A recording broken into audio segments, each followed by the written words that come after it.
దండెందుకు మావయ్య? దండ వేసుకుంటేనే నిన్ను పెళ్లి కొడుకు అనుకుంటాను, లేకపోతే మీ నాన్నని పెళ్లి కొడుకు అనుకుంటాను. కూర్చో. అన్ని బాగానే ఉన్నాయి, పెళ్లిట్టు బ్రహ్మాండంగా చేస్తారు. ఈ నిశ్చితార్థానికి సింపుల్ గా ఒక పాట కచ్చేరుంటే బాగుండేదిగా. అంతే కదా, నేను పడతాను. అయ్యో మీరు పడతారా? నా పాట ఓల్డ్ స్టైల్ గా ఉంటుంది అనుకుంటున్నావా? అన్నయ్య ఓల్డ్ ఈజ్ గోల్డ్ అన్నయ్య, నువ్వే పాడన్నయ్య. వద్దులే, నేను పాడతానంటేనే బావ మూతి ముడుచుకున్నాడు. వద్దు. అయితే నరసింహన్ పడమన్నాం, మన ఫ్యామిలీ సంగీతం ఫ్యామిలీ కదా. ఇవాళైనా అవుతారని అమ్మాయికి ఇవ్వు. రై ఈ రోజు ఖచ్చితంగా ఇస్తాను చూడరా. అనయ్య నాన్న పిలుస్తున్నా. ఏనన్నా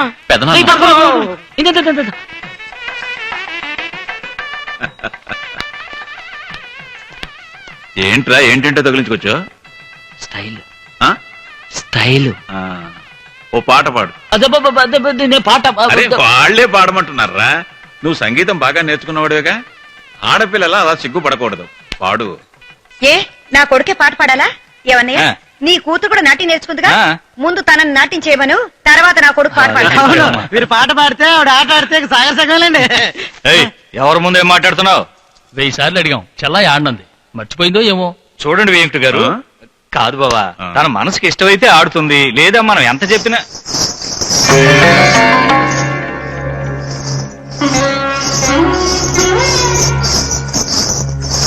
ఏంటి బావ ఇది, తన మనసుకి ఇష్టమైతేనే ఆడుతుందన్నా? ఇప్పుడు ఎవరిని ఆడించడానికి వస్తుంది? మిస్టర్ నరసింహ్, ఇంత మంది వచ్చారే, నువ్వు ఒక్కడివే ఎలా సమర్థిస్తావు? Any help? ఎందుకంటే మేము కూడా నీతో సంగీతం నేర్చుకున్నాగా. ఏమిట్రా వీళ్ళు నా కొడుకు కాలి గోటికి సరిపోరు, ఇంకో 1000 మంది వచ్చినా వాళ్ళందరినీ వీడొక్కడే సంప్రదించుకుంటాడు. పోండి రానికి.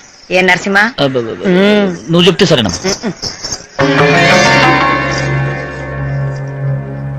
ఆడటానికి నేను రెడీ, పాడడానికి మావాడు రెడీ. ఎరా అలాగేనా? అయితే రమ్మని చెప్పండి.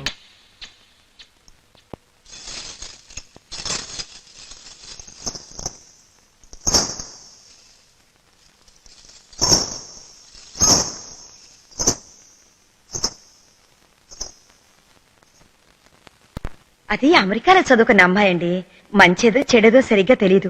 అది కాకుండా అత్త కొడుకే కదని ఏదో చదువుతూ అలా చేసి ఉంటుంది. దానికి మన పిల్లల్ని తిడుతున్నారు ఎందుకండి? ఓహో, నీ కొడుకు ఏమీ తెలియదు, పాపాయ్. అందరి ముందు పట్టుకుని అమ్మాయి వీడికి ముద్దిచ్చిందంటే ఈయన గారు ఆ అమ్మాయికి ఎన్ని లీలలు చూపించాడో. మన వాడికి అలాంటి లీలలేం తెలియబండి. అయితే నాకు తెలుసుంటావా? అది నా నోటితో నేను చెప్పాలా? కొట్టేనంటే పళ్ళు గిళ్ళు రాలిపోతాయి వాడు ముందు పట్టుకొని. ఎందుకు ఇంకా నిలబడ్డా? బయలుదేరు ఇక్కడి నుంచి. ఇక్కడ ఉంటే ఆయన తిడుతూనే ఉంటారు, నువ్వు బయలుదేరు. ఇది చూడు నాన్న, వేళకి చక్కగా భోంచి పెందలాడే పడుకో, శనివారం తలస్నానం చేయి, ఎండలో ఓహో, నీ కొడుకుని చంకని ఎక్కించుకొని తిరుగు. ఇదిగో వాడికి ఎంతో ఇష్టమని రవ్వ రొట్లు చేసేవే, సర్దేవా? అయ్యో లేదండి, మన అవుతున్నాను మరి, వెళ్ళి తీసుకురా. ఇప్పుడే తెస్తాను. ఆగాగు, అసలే ఇక్కడ చలి ఎక్కువ. స్వెటర్ సర్దేవా? మర్చిపోయానండి. మర్చిపోయానండి. నేను నువ్వు వేసుకుందా, వెళ్ళి పట్టగా. నరసింహ, రాత్రిళ్ళు బయట తిరక్కు, పెందరాళే పడుకో. నాన్న మీతో మాట్లాడాలని ఊరి వాళ్ళు పంచాయతీ పెద్దలు వచ్చారు. వీటితో మాట్లాడుతున్నాను కదా, సరిపద వస్తున్నా. ఒరే నరసింహ, నువ్వు చెల్లాయి పెళ్లికి 1 వారం ముందుగా వస్తే చాలు. పెళ్లి పనులు చేయలేదని దిగులు పడకు, అన్ని నేను చూసుకుంటాను. ఏమిట్రా అలాగే తలాడిస్తావు? ట్రైన్ టైం అవుతుంది, బయలుదేరు. నమస్కారం. నమస్కారం. ఏమిటి విశేషం? ఊరి పెద్దలంతా కలిసికట్టుగా వచ్చారు. మీరు కబురు చేస్తుంటే నేనే పంచాయతీకి వచ్చేవాడినిగా. ఊరి విషయం అయితే పంచాయతీలో పెట్టి మాట్లాడుకోవచ్చునండి. మీరే ఊరికే పెద్ద మనుషులు, ఊరి కోసం మంచి పనులు ఎన్నో చేసిన వారు. మీ కుటుంబ విషయం ఎందుకు పంచాయతీలో పెట్టి మాట్లాడుకోవటమా అని మేమందరం కలిసి మిమ్మల్ని చూడటానికి వచ్చాం. నా కుటుంబ విషయం గురించి మీరు మాట్లాడడానికి వచ్చారా? ఎరా మళ్ళీ ఏదైనా తప్పు చేశావా? అయ్యో నేనే తప్పు చేయలేదు. ఇది వారి విషయం కాదండి, మీ మీదే ఫిర్యాదు ఇచ్చారు. నా మీద ఫిర్యాదా? ఎవరిచ్చారు? అది మీ తమ్ముడే ఇచ్చారు.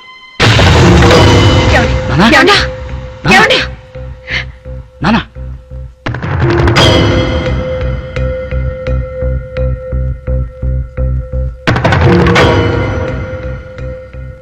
ఏమని ఫిర్యాదు చేశాడు? మీకు వారికి సొంతమైన ఆస్తి మీరు మాత్రం అనుభవిస్తున్నారని, ఊరి కోసం అనవసరంగా ఖర్చు పెడుతున్నారని. ఏమయ్యా, మా పాటికి మేము మాట్లాడుతున్నాం, నువ్వు మాట్లాడమే. అది ఏమీ లేదన్నయ్య. ఫిర్యాదు చేశారుగా, ఇంకా ఏమిటి అన్నయ్య? అన్నయ్య అంట అన్నయ్య. అరే చెప్పవయ్యా. ఇక చూడండి, ఎప్పుడో ఇద్దరు ప్రేమికులు ఈ ఊరు గుడిబావిలో దూకి చచ్చారండి. అందుకు మా తాత ఉన్న ఆస్తిలో సగం గుడి పేరున రాసి తను చచ్చాడండి. అరే చచ్చేవాడికి ఇస్తారా అనుకుని చావచ్చు కదా, చచ్చే ముందు ఏదో గుణంలో ఆడి ఉంటాడు. అది పట్టుకుని ఇప్పుడు ఈయనేమో ఊళ్ళో వాళ్ళ పెళ్లిళ్ళన్నీ జరిపించేస్తున్నారు. అసలు ఎవరు ఆస్తి ఎవరు అనిపించాలండి? నాకు పెళ్లిడికి వచ్చిన 3 పిల్లలు ఉన్నారండి. ఇట్ట ఉన్న ఆస్తి కాస్త ఊళ్ళో వాళ్ళకి దానం చేసేస్తుంటే మరి నా కొడుకులు కూతురు సంగతి ఏంటి? వాళ్ళ దిక్కుమొక్కలేని దరిద్రుల నుంచి పెళ్లి చేయాలా? ఆ సంగతి వదిలేయండి. ఈ ఊళ్ళో ఎక్కడికి వెళ్ళినా ఆయనే గౌరవిస్తారు కదా. మరి నేను ఈ కుటుంబంలో పుట్టినే కదా, మరి నన్ను నా బిడ్డలు ఎవరు గౌరవిస్తున్నారండి? బెచ్చగాలను చూసినట్టు చూస్తున్నారు. అది వాళ్ళ నడతన పట్టు ఉంటుంది. మరి మేమేమైనా చేతులు జరుపుకుంటామా? విషయం చెప్పాయా? ఏంటయ్యా విషయం తెలుసు కూడా విషయం చెప్పడం మళ్ళీ అడుగుతా. అయితే ఈయన నా కూతుర్ని ఆ డబ్బును సూర్యప్రకాష్కి ఇచ్చి చేద్దాం అనుకున్నా. ఈయన కూతురు కుదుర్చుకున్నాడు. సర్లే జరిగిపోయిందో జరిగిపోయింది. కనీసం ఆ ఇంటి పిల్లలని తీసుకొచ్చి నా కొడుకులు ఎవరి కొడుకు చేసుకుందాం అనుకున్నా. నా ముఖానికి ఆ అదృష్టం కూడా లేదని నిన్న నిస్తార్థం తేలిపోయింది. ఇచ్చిందిగా ఆవిడ గారు ఒక కిస్సు. ఊరికదంతా ఎందుకయ్యా? నీ నిర్ణయం మాతో చెప్పినట్టే మీ అన్నయ్యతో చెప్పు. నిర్ణయం ఏముందా? ఉన్నాస్తి మొత్తం చెరుసగం మంచిదేనండి. తమ్ముడు ఏమన్నావు? అవును, నాకు కూడా ఆస్తిపాస్తులుంటేనే నన్ను ఈ ఊళ్ళో అందరూ గౌరవించేది. పిల్లలకు కూడా మంచి సంబంధాలు తీసుకొచ్చి పెళ్లిళ్ళు చేయగలుగుతాను. ఆస్తి పంచేయండి. అందుకని ఆస్తి పంచాలంటావా? కుటుంబం పరువు పోదు. నువ్వు అడిగితే వారు ఇవ్వనంటారా? ఎవరదే? ఏంటి అడగమంటావా? నేనేమన్నా బెచ్చగాను అనుకున్నావా? నేను ఆ తల్లికి పుట్టినోండే, ఉంచుకుందానికి పుట్లా.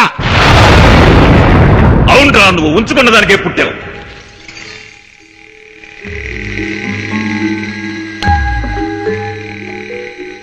ఏరా, నాతో చెప్పిస్తావా? అరే, నా తండ్రితో సంసారం చేసి నిన్ను కని రోడ్డు మీద పడేసి మీ అమ్మ చచ్చిపోయిందిరా. మన కుటుంబం బరువు పోకూడదనే ఉద్దేశంతో నేను నిన్ను తీసుకొచ్చి మా అమ్మ చేతికిచ్చి నాలాగే నిన్ను పెంచమని చెప్పి ఒట్టేయించుకున్నాను. నాకంటే ఎక్కువ ప్రేమగా నిన్నే పెంచింది. ఆ పుణ్యవతి చనిపోయేదాకా ఈ రహస్యం ఎవరితోనూ చెప్పలేదు. నేనేమన్నా చెప్పాను ఇంతవరకు? నా భార్యతో కూడా నేను చెప్పలేదు. తమ్ముడు, ఈ రహస్యం ఇప్పటిదాకా నీకు తెలియదుగా. మన నాన్నగారి దగ్గర గుమస్తాగా పనిచేశారే ఈ భద్రయ్య గారు, వీరికి మాత్రమే తెలుసు, ఇంకెవరికి తెలియదు.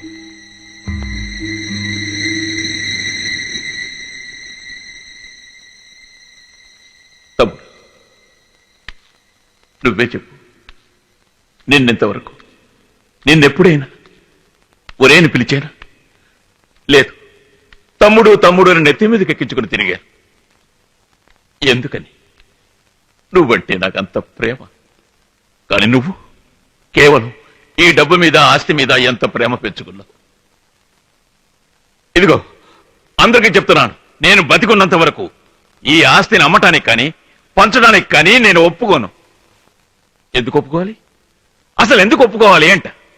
ఆస్తి అంతా మా తమ్ముడిని తీసుకుని అనుభవించని. ఏమవుతుంది? ఆస్తి అంతా నువ్వే తీసుకో, నాకు చెల్లిగవ కూడా అక్కర్లేదు. దస్తావేజులు రాయించు, సంతకం ఎక్కడ పెట్టమంటే అక్కడ పెడతాను. తీసుకో. మరి మీకంటూ ఆస్తి లేకపోతే ఎలా చెప్పండి?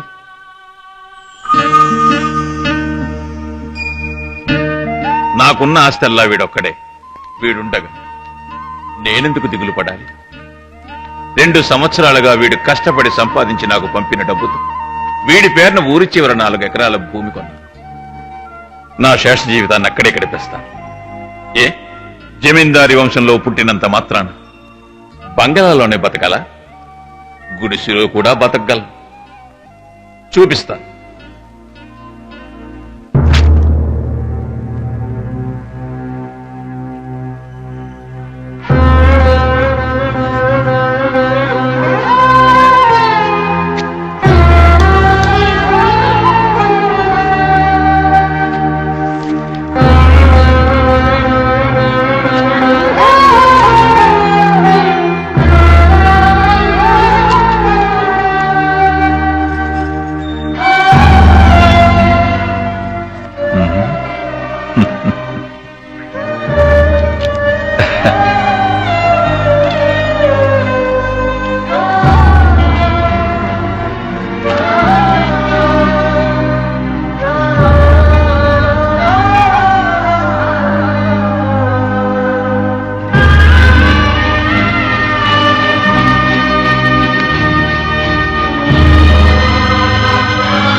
పదబాబు, ఇక మీద నువ్వే మా అందరికీ మార్గదర్శి.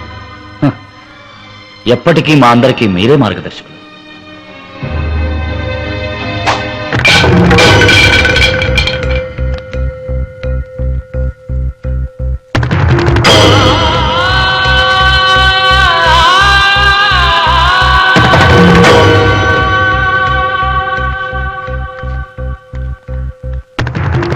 ఆగండియా, సాయి సంతకాలు పెట్టుకోండి.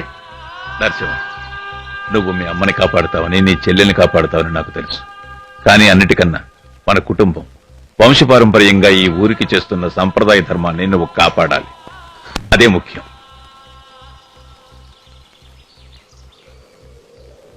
నరసింహ, కాస్త ఆగు. నేను బతికిన ఇంట్లో కాసేపు కూర్చుని వచ్చేస్తాను.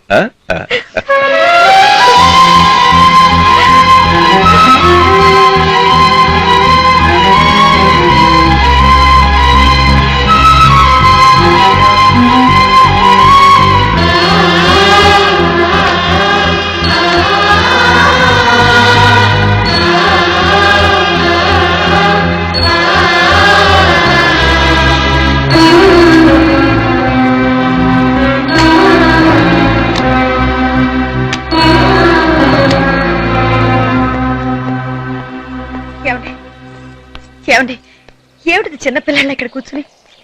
లేవండి వెళదాం. ఏమండి